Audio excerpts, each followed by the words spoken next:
Two wheelchair vans can look almost identical, but one of them lacks the parts that keep passengers safe. This is a commercial-grade, wheelchair-accessible minivan, and I'll show you the 5 features that a consumer-grade minivan normally skips. Starting right here at the door, the size of this opening is the first thing that separates a consumer-grade accessible van from a commercial-grade one. A commercial build opens to 56 inches or greater. That is the CSA D409 standard for wheelchair accessible vehicles in daily service. A lot of consumer grade accessible minivans only come in around 52 or 53 inches of clearance height. Those extra few inches may not sound like much, but add a winter jacket on a cold winter morning, and those 2 or 3 inches are the difference between rolling right through and having to tilt and inch your way through while a staff member spots you. That extra clearance is the reason that the D409 standard matters for every passenger on every trip. But the door is only half of the entrance. The part people roll up, the ramp, is where the next difference shows up. And it's something that you can see the second it folds out. Look at the edges of this ramp. On a commercial build, these edges are at least 2 inches high.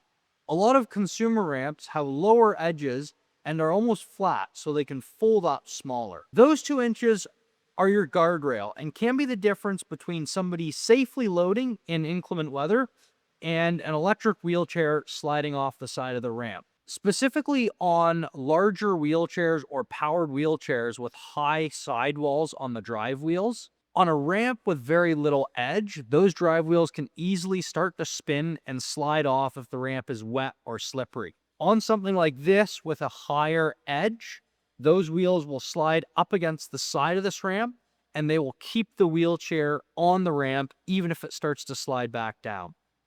The other thing that CSA D409 mandates is high visibility tape on both the ends and the side of the ramp.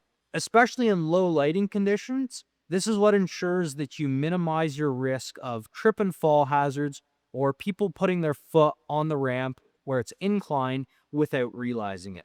The next feature is actually completely invisible, and it's called a transmission interlock. In plain terms, it stops the vehicle from being able to shift out of park while the ramp door is open. Picture a regular pickup or drop-off. You've got somebody in a wheelchair going up or down the ramp. You've got a passenger or two asking the driver questions, and maybe you're on a busy street. Traffic's building up, they're honking, they're impatient, and all your driver really wants to do is get done and get out of there as quickly as possible. Now, on a consumer-grade vehicle that skips the interlock, the only thing that stops the driver from hopping in the driver's seat, throwing it in drive, and getting rolling without remembering to fully latch the back door or while an assistant is still loading a passenger is them remembering to check that. On a commercial-grade vehicle, no matter how much of a hurry the driver is in, they physically cannot take the vehicle out of park until the ramp door is fully closed and secured.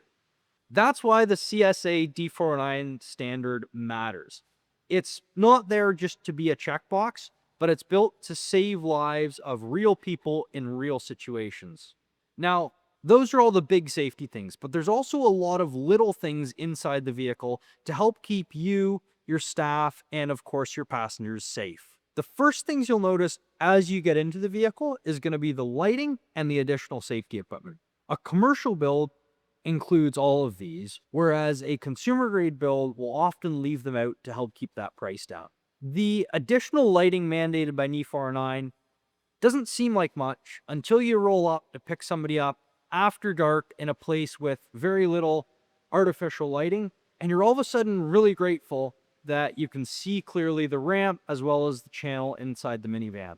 Picture, if you will, an early morning pickup in a Canadian winter. You're very grateful when staff can clearly see the ramp and where it is, and passengers can clearly see where they're putting their feet as they enter. While all of us here hope you'll never have to use it, all Move Mobility's vehicles are delivered with a fire extinguisher and a triangle kit in the event that something goes wrong with your day you have the equipment on board to keep your staff and passengers safe. While it may seem like additional equipment that you'll never need, safety equipment properly installed in the vehicle from the factory is an investment now that can save you a lot of headaches and liability and injuries down the road. Let's talk about why there's a price difference between a commercial grade and a consumer grade accessible minivan. A consumer grade minivan can be tens of thousands of dollars less upfront, and that can be really tempting when budgets and funding are tight. But that gap exists for a reason. The lower price means fewer structural changes and fewer of the features that we just walked through. A taller door, the ramp edges, the interlock, the lighting, all of that engineering, installation, and testing. And that's most of what you're paying for on the commercial side. So the real question isn't which van costs less today, it's which one costs less over years of daily service. Once you add the slower loading, added staff strain, and importantly, the safety margin that you gave up. So there you are, 5 features that separate a consumer grade minivan from a commercial grade. There's the door opening, the ramp edges, transmission interlock, and the lighting, and what the price actually buys you. None of them are flashy, but together, they're what makes the difference between a van that just moves people and one that does so safely. If you're weighing up this decision for your program, talk to one of our mobility experts. We'll walk you through exactly what your specific routes and passengers will need. And if you have any questions, put them down in the comments below. We're always here to help.